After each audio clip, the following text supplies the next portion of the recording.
बताइए, आप लोग पढ़े लिखे हैं, आप किसी भी व्यक्ति की आत्मा निकल जाए बाहर तो क्या होता है? बताइए हाथ उठा के, क्या होता है? बोलिए, क्या हो जाता है? हमें लगता है कि आप तक मेरी आवाज नहीं पहुंच रही है या आपकी आवाज हम तक नहीं पहुंच रही है। फिर ऊपर जवाब मिलना चाहिए। क्या हो जाता है? मृत्यु हो जाती है। आपकी आत्मा को कोई बाहर बुला ले किसी के अंदर, तो क्या जिसके अंदर पहले से एक आत्मा प्रवेश है, क्या दूसरी आत्मा प्रवेश कर सकती है? तेजी से बोलते जाइए। नहीं कर सकती, क्योंकि ये टेक्निकल बात कर रहा हूं मैं कोई कपोल कल्पित बात नहीं करता। ये ध्यान दीजिए, मैं रटन तोता नहीं हूं कि चार कॉपी यहां से मान लो, चार यहां से मान लो और बोले कजरा रे कजरा रे कजरा। यहां कजरा रे कजरा रे का काम नहीं चलता, यह बात चलता है। आप किसी भी 18 पुराण शास्त्र उपनिषद इत्यादि से बात कर लीजिए, मैं आपको जवाब देने के लिए तैयार हूं। हमारा शास्त्र कहता है, हमारे पुराण कहते हैं, हमारे वेद कहते हैं कि जब किसी के अंदर कोई भी आत्मा आती है या आत्मा बाहर जाती है तो उस अवस्था में एक आत्मा को ट्रांसफर करना होता है। लेकिन वो ट्रांसफर की किसके अंदर? जो चेतन आत्मा है, अचेतन में प्रवेश नहीं हो सकती। जो पंचतत्व की आत्माएं हैं और पंचतत्व शरीर भूषित, ये पंचतत्व का शरीर है, इसमें से जो आत्मा इस समय आपसे बात कर रही है, वार्ता कर रही है, इसको हटा के किसी में ट्रांसफर किया जाए तो पूर्व जो ढांचा है वो निष्क्रिय होकर के जमीन में पड़ जाएगा, यानी कि मृत अवस्था में हो जाएगा। अचेतन अवस्था में नहीं कहेंगे, पूर्ण शून्य अवस्था में हो जाएगा, जो तक कि यदि अवस्था में कोई डॉक्टर वैज्ञानिक चिकित्सा पद्धति चेक करता है तो वो डेथ घोषित कर देगा।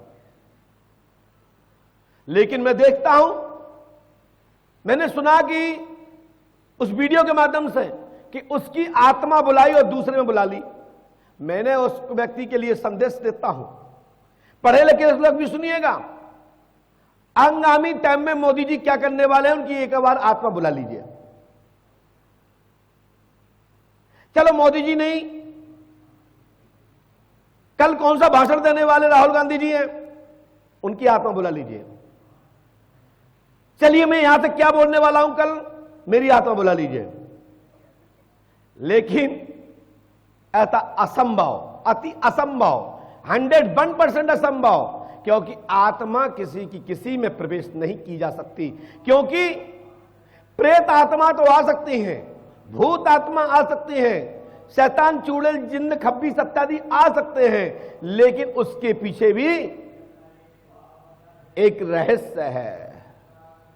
क्योंकि पहले से ये वस्त्र मेरे नाप के बने हुए हैं, हम पहले से ऑलरेडी पहने रहे हुए हैं। इसमें यदि दूसरा शरीर घुसेड़ा जाए, यदि डाला जाए तो क्या होगा? इसकी सिलाई फट जाएगी, कपड़ा फट जाएगा। फट जाएगा कि नहीं फट जाएगा बताइए? या हमसे अधिक हेल्थी आदमी इस कपड़े को पहनेगा तो क्या होगा? अंदर जाएगा क्या? नहीं जाएगा। पंडोकर सरकार के दरबार में मैं उनको संदेश दे रहा हूं, कोई कहता है कि मैंने अश्वत्थामा को बुला लिया। पता है अश्वत्थामा, भगवान स्वयं श्री कृष्ण उस अवस्था में अश्वत्थामा की मृत्यु कर देते। महाभारत में बड़े बड़े योद्धाओं को धराशायी कर दिया, लेकिन अश्वत्थामा को क्यों छोड़ा जानते हो? अश्वत्थामा वरदानी था, शिव भक्त है और चिरंजीवी है। लेकिन एक धूर्त, एक किसी आम व्यक्ति के 5 पंचतत्व के शरीर में अश्वत्थामा की आत्मा बुलाता है